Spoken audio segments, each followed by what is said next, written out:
पाऊस म्हणजे भारतीय परंपरेचा खाद्ययोग. पावसाळा हा केवळ ऋतू नसून तळलेल्या आणि चविष्ट पदार्थाच्या आनंदाचा मंत्र. पण असं खाणं कितपत सुरक्षित आहे आणि असं खाणं म्हणजे नेमकं काय?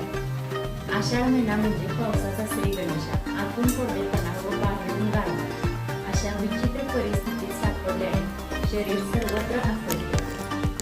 परिणामी सांधे, गुडघे, सर्दी, थंडीताप, इन्फेक्शन अशा वाताच्या समस्या वाढतात. जमिनीखालची उष्णता आणि पहिला मुसळधार पाऊस यामुळे एकाच वेळी पित्त वाढते आणि वात सर्वत्र अडकून बसतो. या दोन्हींना तंतोतंत बॅलन्स करायचा असेल तर आषाढात तळलेलं खाणं हा आपलाच उपाय आहे.